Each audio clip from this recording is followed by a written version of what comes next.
Welcome to Young or Older. I'm Dave Wager here in the studios at Silver Birch Ranch on the campus of the Nicolet Bible Institute.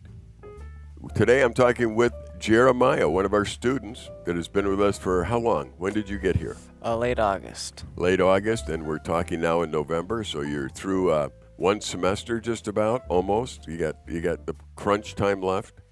How the classes treating you so far? So far, pretty good. There's a few things where I got a little lower grade than I wanted, but I'm still doing good. So what are you going to do about that? Work a little harder. All right. And what classes are you taking right now? So far, right now, we're taking Bible study methods, theology of missions, and then we're doing a personal development class and an Old Testament survey. Okay. Tell me, where you're from? I'm from Snohomish, Washington, from the PNW. All right. And that's quite a bit of distance here from northern Wisconsin. It is. So how did you hear about the Nicolet Bible Institute? So I have an uncle who lives about 2.5 hours away from here. Okay. And he's a youth pastor, and one of his youth groupers, Cole, he ended up coming here, or it was Luke, I can't remember which one, right. Both brothers, came here, and he toured it with him, and that's how he found about Silver Birch Ranch.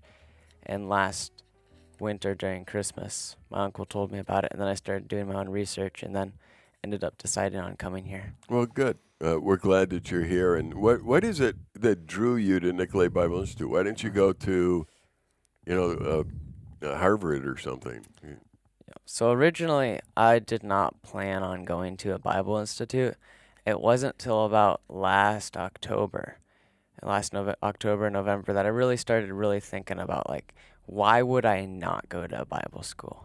And that when I realized that when I couldn't come up with a good reason to not go to Bible school, I decided to put my farrier plans, so shoeing horses, on hold for a little bit, and then start pursuing between a couple different Bible colleges that I could go to. I was looking at Ethnos, okay, Ethnos 360 in Waukesha there. Yep, Montana Wilderness School of the Bible, okay, Indian Bible College, and then I found about Nicolet. Okay. And when I started doing research, the way that it was partnered with the summer camp was what really, and looks like, from what I saw, and I can see it now, very much about practical ministry and really applying that part of it. And that was what really drew me here.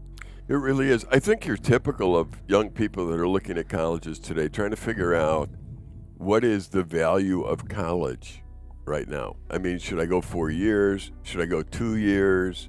Should I go to a Nicolet Bible Institute, which is a 1-year school, and get a background, then get into something? Because quite honestly, there are careers that you can be a part of that you don't need 4-year degrees for. Now, whenever I say that, I get people who have sacrificed and gone to college. They seem to contact me and say, well, Dave, you're telling us that we all wasted our time and effort.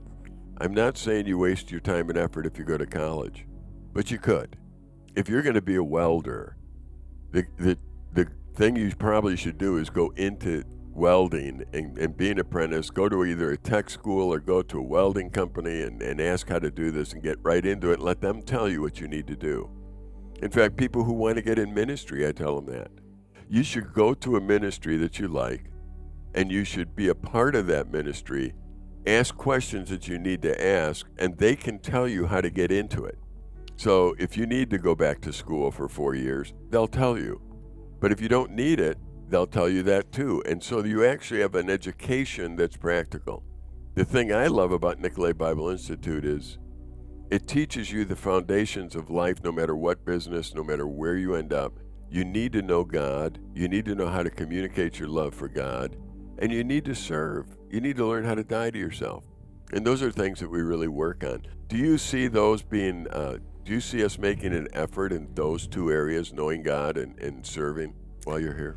I do, because everything we do is about getting to know His character more, and all the classes, getting to know His character, no matter what it is, it's all relates back to that, and then also a lot about serving Him with the volunteer hours on the weekends, and then also the one outside ministry.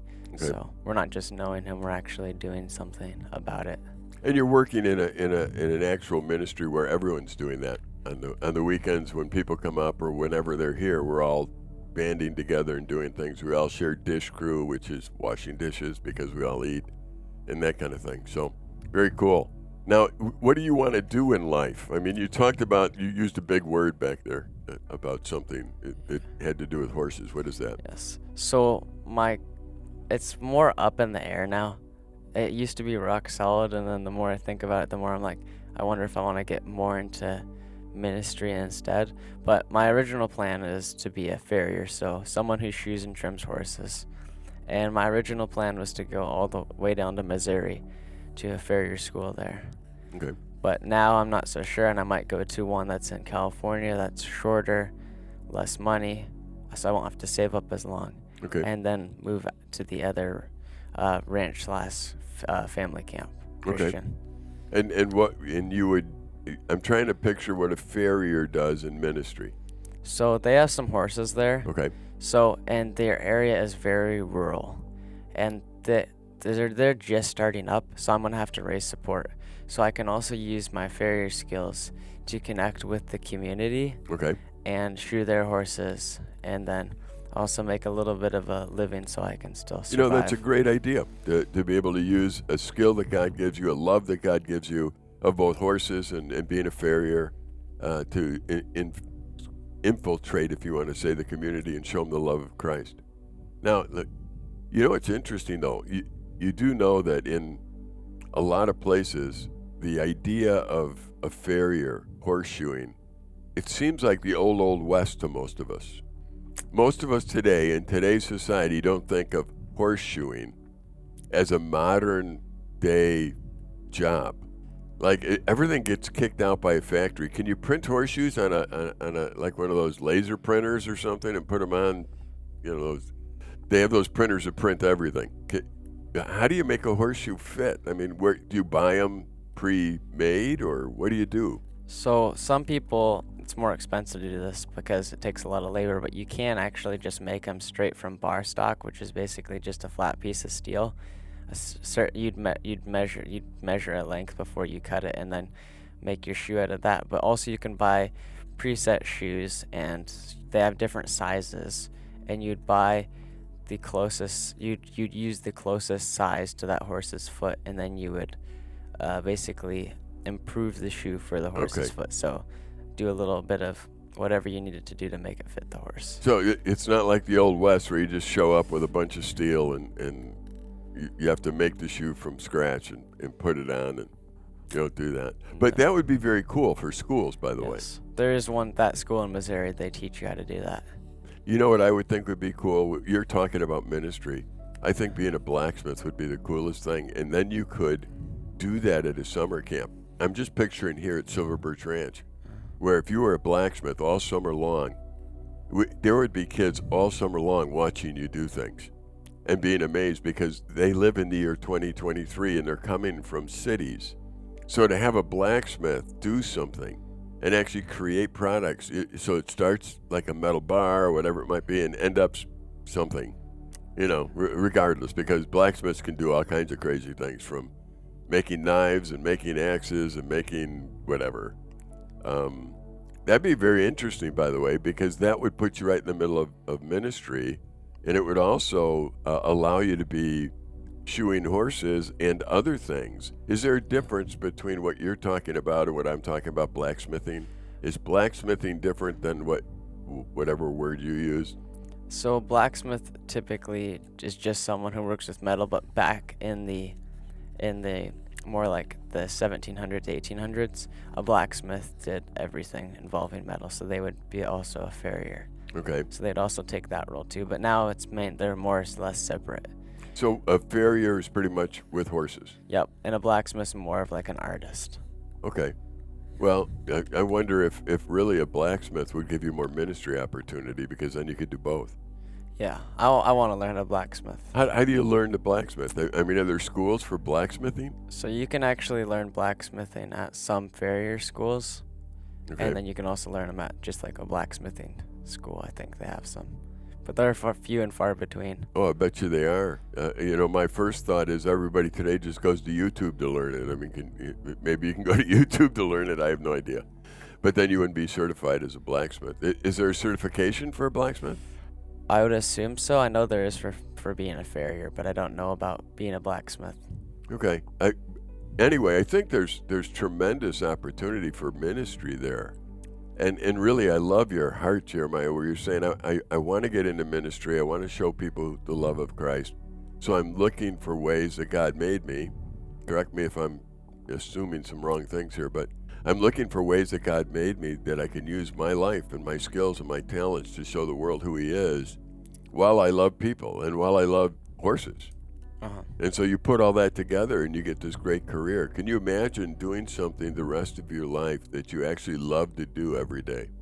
I can. And it just like when I think about it, thinking about like, I know it will be hard, really hard in ministry, but just thinking about it kind of like makes me think of the fact that if I could just have an impact on just like one or two people, I mean, it would be worth it. If it wasn't worth it, I wouldn't be putting a high value on their life. I'd be saying that like almost my life's more important than theirs. Okay, now when you say it could be hard in ministry, what would make ministry harder than if you did it not in ministry?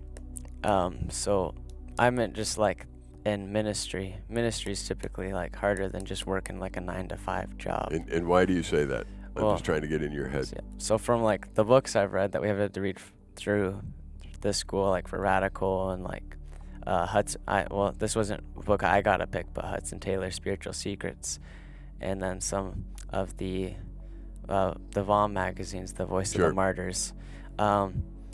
They had to really, because it wasn't what they were doing. They really had to really put a lot of trust in God, and even through those hard times that really brought them and broke them down, but they were still able to keep going through what He had promised. And like in Radical, it says like one of the 3 things is break me. Right. And it says like you can't really have a successful ministry if He does not break you first. So Right. I know that it's going to happen, and I know it's going to be hard, and I'm going to try and like remember that, and actually I'm going to try and want it to happen. Yeah.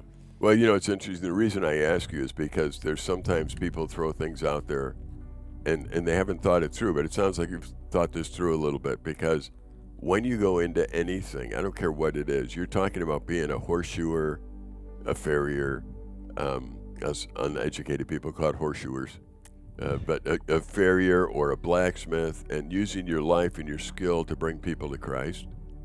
Immediately I think, okay, there is a war that's going to ensue.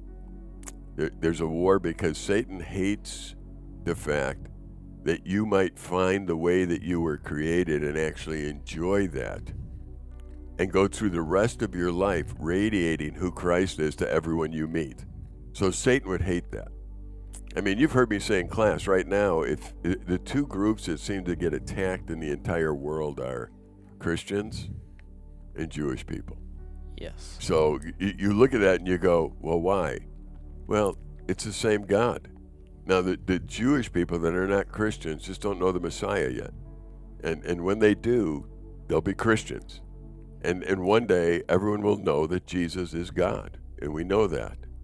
But look how Satan battles those 2 groups. And all the way through history, whether it be through Voice of the Martyrs or whether it be that you get exposed to it. So if the truth in the Bible teaches us that God created you while you were in your mother's womb, and He made you and He formed you and gave you specific talents, specific abilities. So now I'm talking to a young man who just loves the idea of putting shoes on horses and making things so that he can participate in what God's doing. And I'm looking at that going, I've never had that love, but I'm glad you do. Because that's part of the body that we can applaud.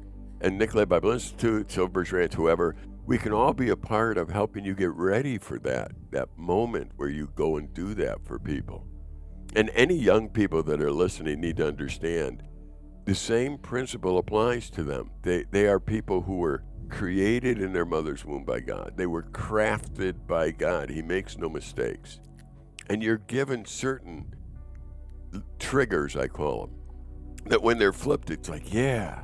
So for me, I've been here at Silver Birch Ranch since forever, so it's been a long time, over 50 years.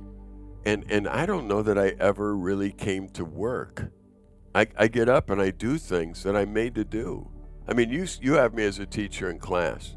Do I act like this is a chore? No, I never seen you like all dopey, No, so thanks. complaining. Appreciate that. I didn't even pay him for that either. But no, because in fact, half the time I have trouble getting to my notes. Yeah. Because it's like, no, I got so much I got to talk to you guys about. There's so much in life that I want you to know. And so every time I teach, I'm excited about the fact that I get to teach. And I'm pushing 70 years old now. I'm on the upper side of the 60s. And I'm still getting up going, I got to go teach them something.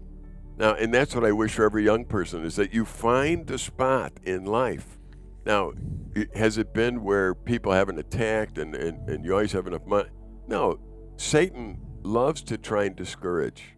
And that's why you need to know the Bible. And if you don't know the Bible, you're going to be in trouble from the start. So I'm very proud of you and where you're at today. But I also know that you're entering a war zone. Because Satan will do everything he can to try and get you to not be successful at anything that you do, because the ultimate goal you have is to share Christ with people. Yes. So I guess I just have to really fall in like Psalms 1 through 2, where it's talking about like, don't walk in the counsel of the ungodly, and then like meditate on or in verse 2, meditate on the law day and night, and really make sure that it's not just reading the Bible, but also knowing it, so that it just ruminates through my mind throughout the day, so I can really remember his promises when I get discouraged. Absolutely. You know, one of the great things that I have done in life is come up with all these little sayings, and these sayings just come to my head when I need them. For example, and you've heard me say some in class, like, do I think God loves me? And the answer is yes. Well, then the next thing is, then I need to act like it. And all of a sudden, I'm adjusting my brain, because I'm acting as if God doesn't love me, even though I know he does. Here's something I'll give you a practice to do in life, and I ask every young person to do this in life. There will often be times where your feelings, your emotions start to guide you. You know, you're going to feel a certain way. And the feelings and emotions and ideas that you have, you're going to start to think they could be discouraging you or whatever else it might be. The thing I would invite you to do is to always remind yourself of what you know, not what you feel. And when you have that in your head, that there's this area of stuff that I actually know, and then there's this area of feelings. The feelings don't always line up with what you know. Okay, so for example, I'm driving a car down the street, and I'm from Chicago, so you don't like it when people cut you off or do things. And so somebody cuts me off, and immediately I want to just gun it, get in front of them, and jam on the brakes. That's a feeling. What I know is that's childish. Okay, so now what I have in my head is this: what am I going to do? Am I going to act like a child, or am I going to do what I know I should do? And what should I do? I should just calmly drive, wave at the guy, be nice. You know, I mean, that's what I should do. What do I want to do? I want to go gun it and show me you shouldn't cut me off like that. So that's what I encourage you to do, because here's what happens through life. Satan begins to get you on those feelings things. And the feelings start to be all prevalent, and before you know it, you're destroyed, because you've trusted what you feel rather than what you know. Now, take that back a step and say, when is it that you learn things so that you have this base of what you know? Well, every day. Okay. You have to learn it. You have to continue to learn it every day, because you don't know what's going to happen tomorrow, or if there's going to be a tomorrow. And if you keep waiting for tomorrow, it's never going to get done. If you wait to fold your laundry till tomorrow, it'll probably use all the laundry before you end up folding it. That's right. So you're going to end up with a wrinkled shirt. That's a good example. I mean, you fold it when it comes out and it's ready to be folded, because if you're going to wait. You know, the bottom line really is, so many times, and this is hard for young minds to grab, but so many times what you have to do is make sure that you are learning who God is during the calm times of life, right? So if you learn during the calm times of life, you're learning who God is, you're learning of his faithfulness, you're learning it. Now all of a sudden you get into a turbulent time of life. This is why I, as an old person, can come to you and say, you need to remind yourself of what you know. Now, can you imagine me saying that to somebody who doesn't know? Yeah, there wouldn't really. I mean, you can't. If you don't know, you don't know. So it'd be hard for you to know what promises to look to, because if you don't remember anything, you're basically just doing whatever you feel like. Right. So it really important now as I'm looking at you. How old are you? 18. So you're 18 years old. You know, you're still young and learning and trying. You're in Nicolet Bible Institute right now. Your meals, most of them are being cooked for you. You're being taken care of. So I'm saying, during this time in life, gear it up. Get to know God. Spend time in the Bible. Get to know who He is. And I know you know that. So what habits would you think you have to develop, or you are developing, either way, to make sure that you're in that knowledge area of who God is? So for me, I try and read the Bible each morning, but I also feel like I need to start reading it at night, because I remember when I'd have trouble math, I would sometimes do some math right before I would go to bed. I wouldn't be able to get it, and then I'd wake up in the morning and I'd be thinking about it all night when I was asleep, and I'd be able to solve the problem. So I think if I can really, that's the last thing I do. It's not on my phone. It's in the Word, in God's Word. I feel like then that will be what's on my mind, instead of like some video of a guy driving an excavator or something. Right. Or a chainsaw. It's really cool what you just said is so powerful, because as an old educator, my education is actually in education. It isn't in Bible. So I was a 5th grade teacher, and then I got my master's in education, and then we came up here, and so I've just been in education. I haven't been in other areas of the world as far as education goes. But one thing I know is that what you think about right when you go to sleep, you think about all night long. So think of how many people, they're trying to go to sleep and they're worried about something. They're worried about tomorrow. They're worried about, so as they go to sleep, they're thinking about, we're not going to be able to pay that bill tomorrow. We're going to have, or something. Or I'm going to get a bad doctor's report on my health, or whatever it might be. So all night long, they're dwelling on that while they sleep. Yeah. And then they can't figure out why we have an anxiousness problem. Yeah. So right before you go to sleep, it is important that you think about things that you should think about as you go to sleep. Now, some people might say, well, then don't watch the news or whatever. Well, it's the last thought before you go to sleep that, you can adjust as you're going to sleep what you're thinking about. You can say a memorized verse. You can think about something in the quiet. You can do whatever. In fact, we've developed here at Nicolet Bible and Silver Birch Ranch, we developed a podcast called Nighttime for that. And that's the whole purpose of it is I talk for a half hour very calmly, just calmly. Yep. And I really, if someone has comments or they want to interact, I don't even do it. I delete it. Right, because it's not the purpose to interact with me. The purpose is I'm going to talk calmly about something for a half hour, and I hope you fall asleep while I'm talking. It's the only podcast where we're hoping you don't finish it. Okay. You actually fall asleep while I'm talking, and you think about what the scriptures say. And I always tell the people that are listening to it, whoever they are, go get the Bible out. Because some come home from work and listen to it, not while they're going to sleep, but to just kind of gear them up for the evening. But the whole purpose was, I want to have something in my head as I'm going to sleep that'll calm me. And I learned this in high school, because when I was in high school, it was the time where the Beatles were going, the Rolling Stones, all those wonderful old groups, I guess. And so you go to sleep and you listen to rock and roll. You go to sleep, and I was restless. And then so one night I'm flipping around the radio. I'm in Chicago, and I'm flipping around the radio, and all of a sudden I heard this guy go, "Good evening." And I stopped, because he said good evening. It's night. This guy said good evening. Who is he? And then he went on and talked, and it was WNBI. It was a Christian station. I believe his name was Chuck Wagner. I'm not 100% sure. But he had this program, and I listened to it, and it actually changed my life. I wouldn't admit to any other high school kids I'm listening to a Christian WNBI guy talk at night while I'm going to sleep. But it changed how I thought, because all night long I'd be thinking about what this guy was saying. And I always thought, God, if I ever have a position where I could do this, I'm going to do that again. I'm going to do it. And that's why we started in the first place. So I want to encourage you, right before you go to sleep, yes, read the Bible. Not only that, do you have a plan where you try and read the Bible through every year?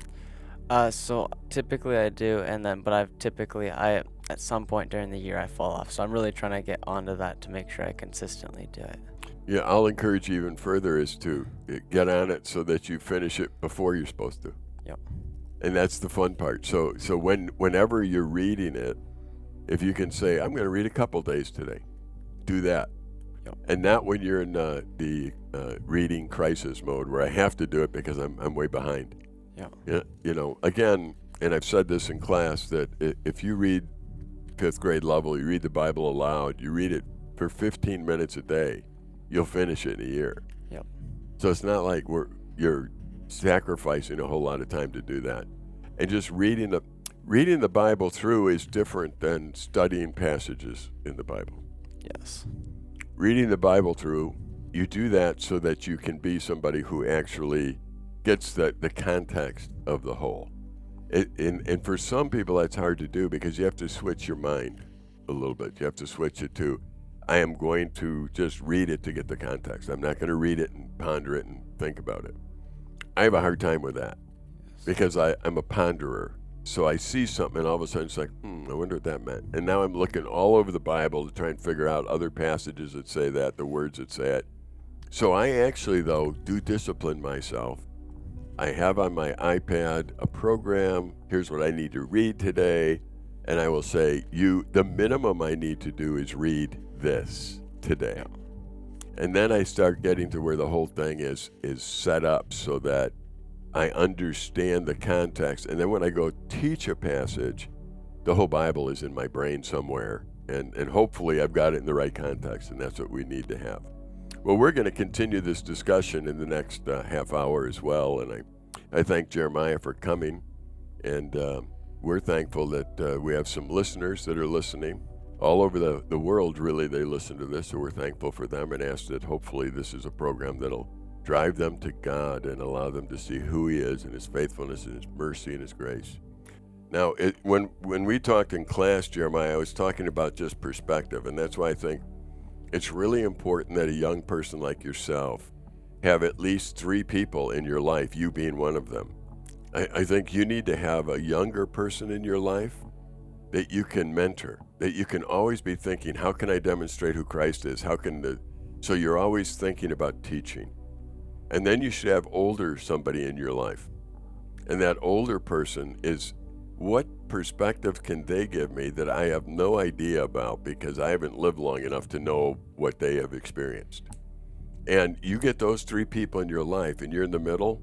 So let's say you and I were in that relationship, then I could count on Jeremiah to be my younger guy to tell me all the different symbols that I need to use for texting that I don't know anything about. So because he might know them and I have no clue. However, because you're younger in my life, I get to always be thinking I learned something, I get to teach something. You, as you learn, you say, I learned something, I get to teach something because there's somebody younger in your life. And it does get harder as you get older to find those older people in your life. And so there might come a time where you say, well, I am old. I'm the old person. And you just share your experiences. But I encourage all young people that are listening, get yourself in that kind of triangle and make sure that you're learning and you're doing it intentionally, not just, this will accidentally happen. So for you, Jeremiah, the rest of your life, I hope you can identify one older person and one younger person that's always a part of your life.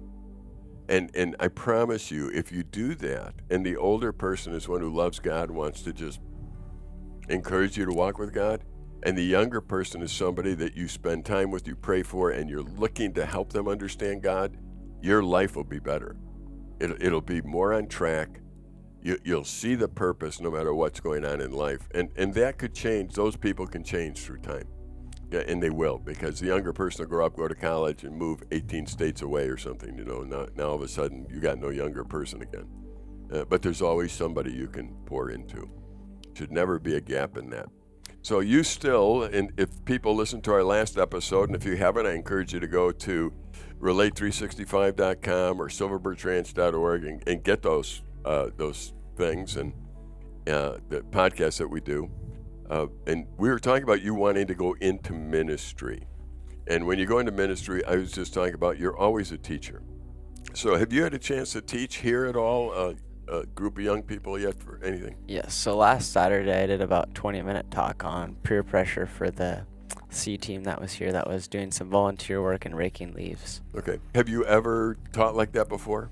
I have done what at our church we call opening session, where it's about 15 minutes with a quick song, and that opens up for Sunday school, and then the adults would go to their adult classes. Then we divide up the kids by grade. And what age group was that? That was everybody. Everybody. So you were able to, and you've done that a few times, one time? Twice. 2 times this year. And so now you were able to talk to a group, and this group was both junior high and high school. Yep. So did you find this scary, challenging? What did you? So it was a little challenging. I thought I had, so Thursday night or Wednesday night, I was really set on what I was talking about. I was like, and then I ended up changing it to peer pressure. Okay. At the day before, and then that night I ended up changing my passage and a few correlating verses because I was like reading the wider context, and I didn't think it was an appropriate use of the context. Okay.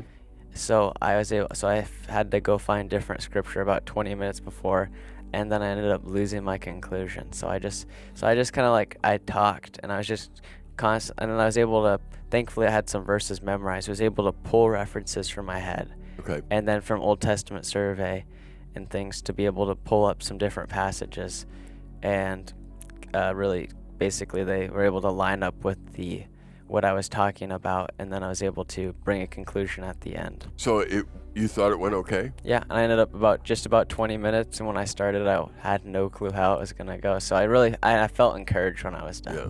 So what's interesting to me is you just said a bunch of stuff in there that I hope people heard. For example, my Old Testament class, I had this conviction.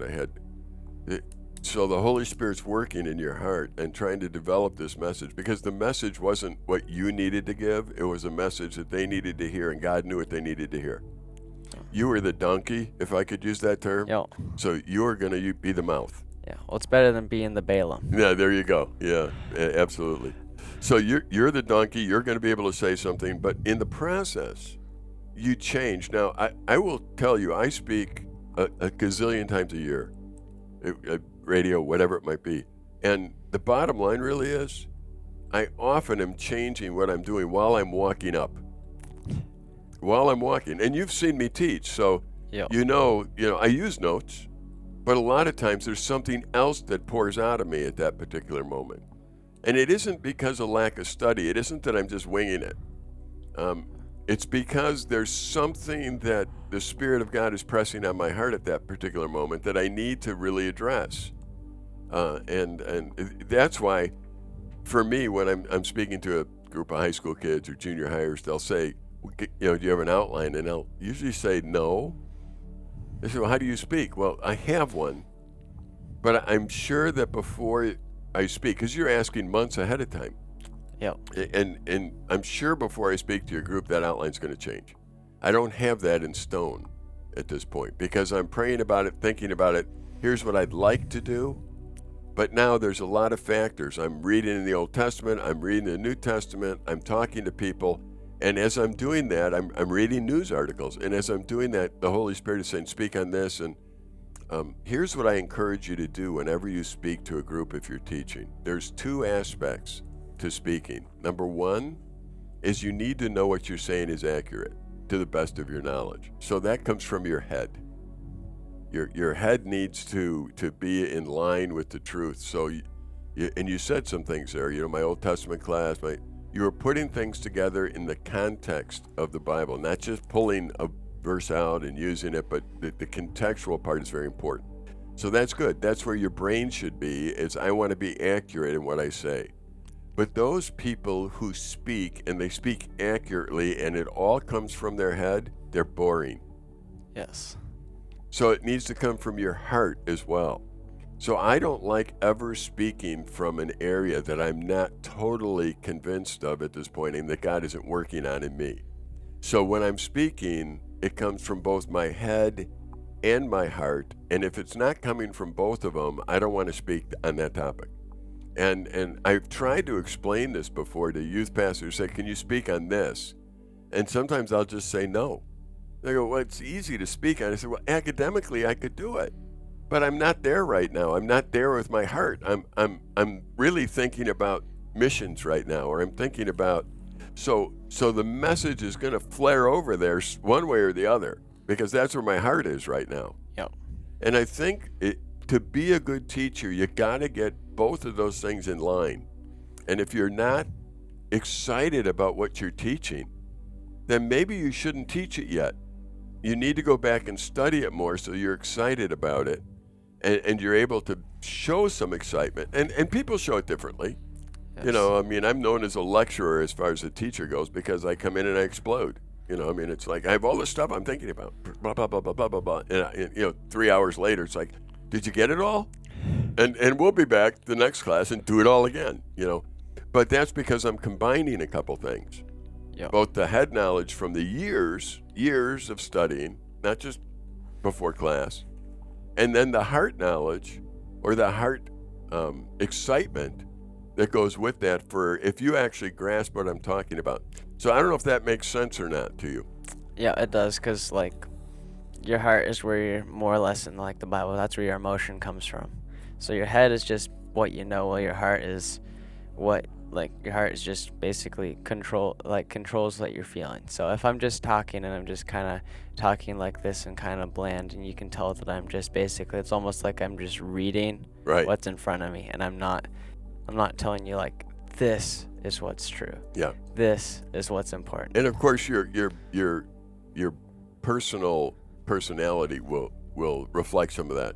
Oh. I think me being Scandinavian, the most excited I get is just getting louder, but I'm not rolling on the floor or anything. I'm not doing that. And the other ethnicities have more emotion to them, so they're going to show it differently. It's not about emotion. It's really just about getting your heart and your mind on the same track. And that's, it gives you both of those aspects then. And really, while you're walking up to talk to somebody, it wouldn't be unusual for God to put a different story in your heart and your mind. And I think for me, he does that just to show that, yeah, I'm the one speaking, not you. Now, in order to get there, we talked the last program about the importance of studying during calm times. Yes. So in order to get to the point where you can speak and where your heart can be in line with your mind, you need to ponder these things.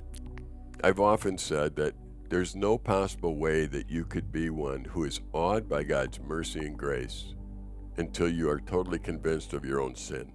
Yes. The Apostle Paul, for example. The Apostle Paul out there murdering people, doing stuff when he was Saul, and then all of a sudden God meets him on the road to Damascus, strikes him down, and I could picture, Paul saying, "Why would you use me?" So now the rest of his life, it's like, do you know that God uses sinners like me? Whoa.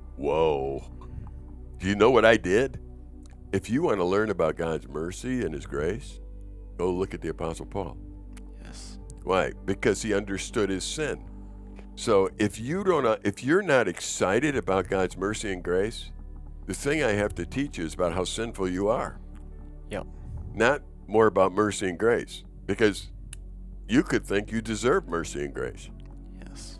So does that make sense? Yeah, it does, because that's the big thing, is if you don't know or believe your sin or realize really what sin does, mercy and grace loses its power. Right. Because what's the power of me saying that God saved you if you don't think that you need to be saved? Or if you think that you don't need to be saved, that means nothing. You're just going to laugh at my face. Right.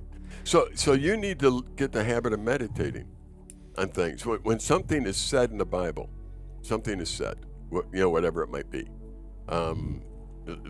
You're reading something where you're starting to say, okay, like Shadrach, Meshach, and Abednego. Okay, now you know that story. Yes. So you got 3 guys that refuse to bow. Yep. Okay, they're going to burn to death. That's what they think. Yes. So I'm thinking, here's what I do. I put the Bible down and I'm going, really? How hard would it be to sneeze and act like you bowed? You didn't really bow if you sneeze, right? Yeah. Or go down and leave your sandals unbuckled, and as soon as the music plays, go down and buckle your sandals so it looks like you're bowing, but you never bowed. Yeah. See, that's my mind. Yep. Saying, let's avoid the furnace thing. Yeah. No furnace necessary. Let's avoid it. So my question would be, why did Shadrach, Meshach, and Abednego stand tall instead of messing around like I would have? That's where meditation comes in, because now I can honestly ask myself the questions. Because honestly, the idea of looking at a furnace and walking into it does not sound appealing. No. Yeah. So instead of it being a Sunday school story where it's just, okay, I know how it ends, I want to ask myself the question, what did Shadrach, Meshach, and Abednego know? What were they going through? We talked about emotions and brains. How did they operate the difference between knowing something and feeling something? I think they also had a better grasp of the fear of God. Okay. Like in Proverbs and Psalms, it talks, and Ecclesiastes about I think all three of them say this is like the beginning of wisdom starts with the fear of God. So like if we have like a proper like fear of God, knowing that he is powerful and he is just and he will judge us, then that's what, because if God wouldn't judge us, our sin wouldn't be, it would be still sin, and I'd be like, but how bad would it be? But since God is just and saying that he cannot abide with sin and sin can't abide with him, and it separates us from him, right? That's when we realize that's when we get a better picture of what the grace is actually doing in the mercy, and how much we do not deserve it and we shouldn't get it. It's interesting again, and I'm proud of you for doing it. You went to the rest of the Bible and started to think, and that shows that you're developing healthy habits and thinking through stories. It's like, well, here's what I see, but what does all Scripture say so that it ties in to what I should be understanding, and that's important. Context is always important in the Bible. Whenever I read a verse, I want to get the verses around it to try and figure out what it actually says. And then I love going to a Bible program where I can see every other verse in the Bible that actually used that word. Yes. And now all of a sudden I'm really meditating and thinking. That's a different mind frame than reading through the Bible for context. Yes. Okay, because you could be stuck on a verse for weeks if you're actually thinking about it and you just do what I said.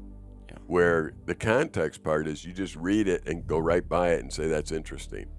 Yep. So I spent a long time in the book of Daniel just looking at these, Shadrach, Meshach, Abednego, Daniel, and trying to figure out why these guys did what they did.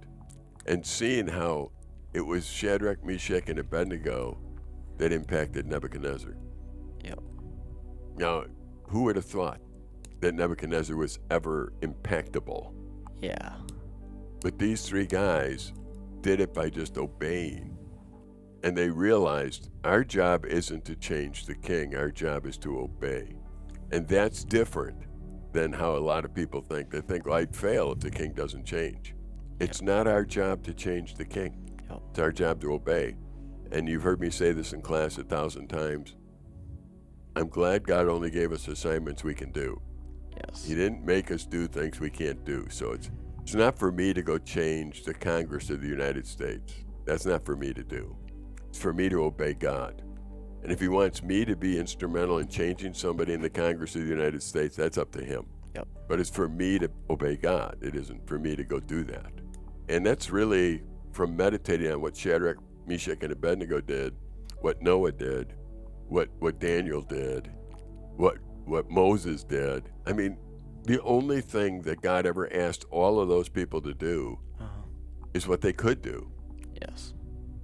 So people thinking, well, God, you're going to ask me to do something. It's going to be impossible. God, I think he laughs at that. It's like, why would I do that? Wasn't it I can't remember, was it Livingston or was it Hudson Taylor who said, it could have been the Judson guy who I can't remember how to pronounce his first name. Yeah, whatever, yeah. A. Judson. Go on. A. Judson. He said, with God, his work, it's impossible, difficult, done. Yeah. So it's like it could seem impossible to us, but with him, it's not actually impossible. It might be a little difficult for us, but we can do it with him, because he chooses to let us help him, and then it's done. Right.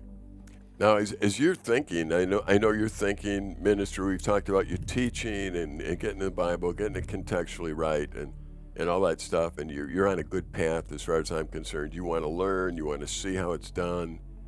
You want to be formed by God into the young man you should be. The next question you might have is how do you establish something? How do you get it going?